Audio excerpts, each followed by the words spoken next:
Hello दोस्तों, मैं यार दुष्यंत कुमार, बीटेक IIT रुड़की, आपका दोस्त। हेल्यूज एक प्यारा सा चैनल और हेल्यूज एक प्यारी सी फैमिली।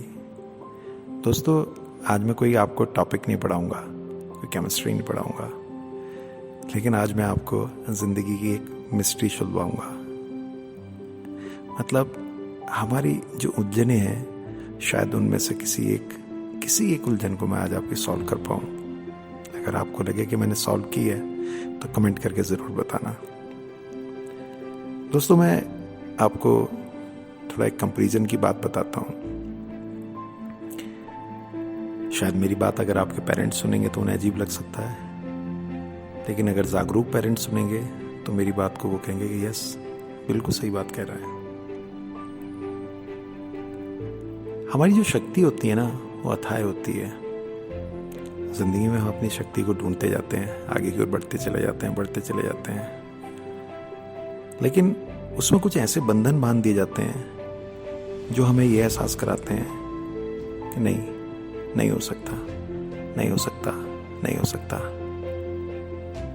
एक छोटा सा एग्जाम्पल लेता हूँ। मैंने बहुत बारी कहानियों में भी सुना है, सच्चाई में भी है। कहते हैं कि जो छोटा सा हाथी पैदा होता है, उसके पैर को मोटी रस्सियों से बांध दिया जाता है, जंजीरों से बांध दिया जाता है। और मोटी रस्सियों से, जंजीरों से इसलिए बांध दिया जाता है कि उसे बचपन से एक चीज का एहसास करा दिया जाए कि जो तेरे पैरों में बंधा हुआ है ना, जो तेरे पैरों में ये बंधा हुआ है, तू इसे तोड़ नहीं सकता। उसको ये एहसास नहीं कराया जाता कभी भी कि तू रस्सी नहीं तोड़ सकता। उसे ये एहसास कराया जाता है कि तेरे पैर में जब भी कोई चीज बंधेगी तो उसे नहीं तोड़ सकता। एक जंगल के हाथी का बच्चा होता है, वो भी 1 साल का होगा, 2 साल का होगा, बड़ा होगा। और एक पालतू हाथी का बच्चा होता है, वो जैसे ही पैदा होता है उसके पैर में एक रस्सी बांध दी जाती है, जंजीर बांध दी जाती है। कभी आप वीडियो में देखेंगे, कहीं पर देखेंगे तो वो क्या करता रहता है, अपने पैर को धक करके मारता रहता है, वो खींचता रहता है उस जंजीर को। वो खींचती नहीं है, कभी खींचती नहीं है। धीरे धीरे ट्राई करता है उस खींचने में। कभी उसके जख्म भी हो जाता है, कभी उसके दर्द भी हो जाता है। जब वो जख्म होता है तो वो जख्म और दर्द देता है, तो फिर तो हालत ही हो जाती है। वो पैर को अपने बचाने की कोशिश करता रहता है, वो तो ट्राई भी नहीं करता दोस्तों। और एक उधर जंगल के बच्चा है, हाथी का बच्चा है, पैदा होता है, बचपन से दौड़ना भागना शुरू करता है। वो जंगल का हाथी के बच्चे का साल भर का होगा, उसके पास तुम जाकर खड़े हो जाना, कुचल के फेंक देगा। और यहाँ का हाथी जो पालतू होता है, उसको जाके तुम केले खिला लेते हो। जंगल के हाथी को केले खिला लोगे? नहीं खिला पाओगे, क्योंकि यहाँ का जो हाथी है, ये जो पालतू हाथी है, वो इसलिए केले नहीं खा पाता कि आप उसे खिला रहे हो। वो इसलिए आपसे नहीं डरता क्योंकि आप बहुत शक्तिशाली हो। वो इसलिए क्योंकि उसे बचपन से एक चीज सिखा दी थी कि तू नहीं कर सकता, तू नहीं तोड़ सकता, तू नहीं छोड़ सकता। बड़े होकर के जब वो बड़ा होता हाथी, आप जानते हो, शायद मैं आपको अपनी लाइफ की एक बात बताता हूँ। ये मेरी अपनी जान पहचान की स्टोरी है। मेरे घर में अपने पालतू हाथी था। मेरी फैमिली में मैक्सिमम लोगों की शादी हाथी पे हुई है। अजीब सी बात लगेगी आपको, हाथी पे बारात चढ़ी है। तो मैं देखता था कि जो मेरे ताऊजी हैं, उसके पैर में ना पतली सी रस्सी बांध देते थे। मतलब एक तरफ भैंस के गले में जो रस्सी बांध दी, वही रस्सी भैंस को उधर को खोल के आगे की ओर कर दिया, वो रस्सी उसके हाथी के पैर में बांध दी, लेकर के और उसके पैर में वो रस्सी बांध देते थे। यार सच्ची बोल रहा हूं मैं। वो क्या करता रहता, बस पैर को यूं आगे की ओर चटकाता रहता था। उसे एहसास होता था क्या नहीं तोड़ सकता। पिछले बारे में नहीं बांधते थे, हमें सब बांधते उसी जगह पर थे जिस पैर में बचपन से बांधते आए हैं,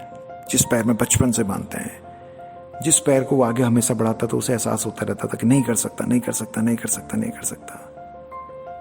एक दिन एक बड़ी अजीब सी घटना हुई,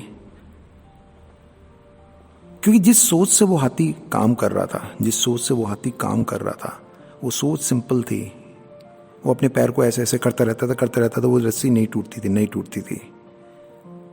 एक दिन एक बहुत अजीब सी घटना हुई, कांटे में सन।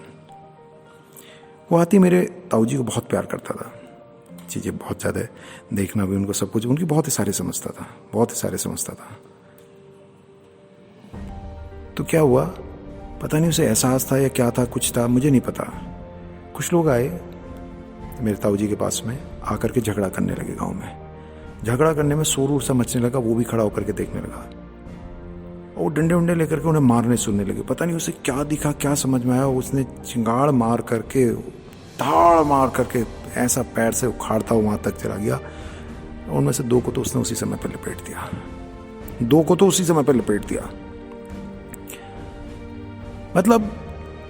मतलब ये उस दिन के बाद से पूरी स्टोरी का मैं एक ओवरऑल कंक्लूजन आपको बताना चाहता हूं कि दोस्तों, बचपन से कोई भी बंधन बंधा हो जिसका आपने कई बार ट्राई कराओ, नहीं हुआ, तो बस एक काम करना यारो, सच्ची बोल रहा हूं, अपने किसी प्यारों की तरफ को देख के जिन्हें आप बहुत प्यार करते हो, उनकी तरफ को एक बार देख लेना बस। ये मरना मराने वाली बात नहीं कह रहा हूं, आत्महत्या, ये वो सब परिस्थिति होती होंगी नहीं होती मुझे नहीं पता, उस पर तो सोचना ही नहीं, बोलना भी नहीं है मुझे। उनकी तरफ को एक बार देख लेना। अगर आप बैठे हुए हो, ट्राई कर रहे हो, ये रस्सी नहीं टूट रही, ये पेपर नाम की रस्सियां नहीं टूट रही हैं, ये सवाल नाम की रस्सियां नहीं टूट रही हैं, ये टेस्ट नाम की रस्सियां नहीं टूट रही हैं, तो एक बार अपने प्यारों की तरफ को देख लेना, उनके आंसुओं की तरफ को देख लेना यार, एक बार देख लेना, बस एक बार देख लेना उनके आंसुओं की तरफ को, एक बार उनकी मेहनतों की तरफ को देख लेना, एक बार देख लेना बस उनकी तरफ को। तोड़ फेंकना इन सब चीजों को। इतने कमजोर नहीं हो तुम, इतने कमजोर नहीं हो दोस्तों, इतने कमजोर नहीं हो। इन छोटी छोटी रस्सियों से तुम डरोगे, इन छोटी छोटी प्रॉब्लम से, फिजिक्स, केमिस्ट्री, बायो, मैथ्स, इनकी प्रॉब्लम से तुम डरोगे? अरे इन्हें तो कुचल के फेंक दोगे यारो। एक बार बस एक बार हिम्मत करके तोड़ दो इन्हें। जो इच्छाएं हैं, जो दिल में, दिमाग में है, अगर अपने टारगेट की तरफ लगे हुए हो और कहीं अटक रहे हो, बार बार ये चीजें काम कर रही हैं कि ये रस्सी, ये फिजिक्स की, ये प्रॉब्लम्स की, ये सबकी, एक बार हिम्मत तो करो और एक बार इनकी तरफ को देख लो अपने प्यारों की, कि इन पे दुनिया वाले किस तरह से तलवारें लेकर के अगर बैठे होंगे तो क्या होगा। नेगेटिव नहीं सोचना,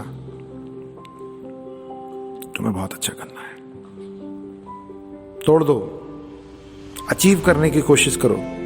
बने डॉक्टर, इंजीनियर, बहुत अच्छी बात है। नहीं बने तो एक शानदार इंसान बनूंगा। ऐसे जिन्हें कितने हॉस्पिटल खरीद लूंगा, ऐसे जिन्हें कितने इंस्टीट्यूट्स खड़े कर दूंगा। ऐसा आदमी बनूंगा। पहला अफोर्ड, जिसके लिए मैं साल डिवोट किया है, जिसके लिए मैं इतने दिनों से इस रस्सी से डरता आ रहा हूं, पहला अटैक आपका वही होना चाहिए कि मैं प्रूफ करूंगा, मैं सेलेक्ट होऊंगा, मैं तुम लोगों के लिए होऊंगा। अब अपने लिए नहीं, ये रस्सी मैं अपने लिए नहीं, अब मैं तुम्हारे लिए तोड़ दूंगा। हो गया तो अच्छा है, नहीं हुआ, कोई ऐसी परिस्थिति बनी, किसी भी कारण से, कुछ भी हो सकता है, सिनेरियो बड़ी अजीब से होते हैं दुनिया में यारो, तो ध्यान रखना, हर साल या पूरे गिन करके देख ले जाए, मुझे नहीं पता, शायद इंडिया में अगर जनसंख्या को गिन लिया जाए तो इस समय मैक्सिमम, मुझे इतना नहीं पता, 20 लाख आईआईटियंस और डॉक्टर होंगे, एमबीबीएस, मुझे जहां तक अंदाज लगता है 20 लाख से ज्यादा नहीं होंगे आईआईटियंस और डॉक्टर्स कुल मिला करके जो इस समय पे वर्किंग में होंगे। 25 होंगे, 30 होंगे यार, 1 करोड़ 30, वो 130 करोड़ में तो कुछ भी नहीं है उनका नंबर। और जाने कितने ऐसे लोग होंगे जो इस गिनती में, इस दायरे में नहीं भी आते होंगे, तब भी शानदार जिंदगी दे रहे होंगे। तो कभी नेगेटिव मत सोचो बेटा, बिल्कुल नेगेटिव नहीं, फाइटर बनो, फाइट करो।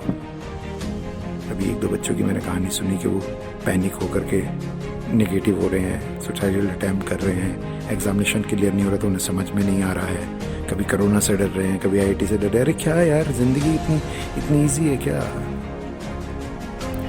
जिंदगी तो हमेशा टफ है। एक डॉक्टर बनने जा रहे हो तो तुम तो खुद जानते हो बॉडी के बारे में यार। एक इंजीनियर बनते तो तुम खुद जानते हो मशीन के बारे में। एवरीथिंग यू नो यार, कुछ बताने की जरूरत नहीं है। तो दोस्तों एक ट्राई कर लो, बस तोड़ दो इस बार यार, एक तोड़ दो इस रस्सी को और सेलेक्ट हो जाओ। खूब मेहनत करके पढ़ो, किसी भी चैनल पे जाके पढ़ो, बैक एंड केबल पढ़ो। एक ही चीज़ है, जीतेंगे या सीखेंगे, अल्टीमेटली जीतेंगे। वो जीत चाहे एज ए डॉक्टर इंजीनियर हो, वो जीत एज ए सक्सेसफुल पर्सन हो, वो जीत इस शानदार आदमी की होनी चाहिए। मिलता हूँ दोस्तों सब्जेक्ट के साथ आपसे, आपका दोस्त यार दुष्यंत कुमार, बीटेक एटीट्यूड की इस यूट्यूब चैनल पर। तब तक के लिए खूब मस्त रहिए, जम के पड़े रहिए, तोड़ दीजिए इन बंधनों को, फोड़ दीजिए बस इस बार, बस फोड़ना है यार।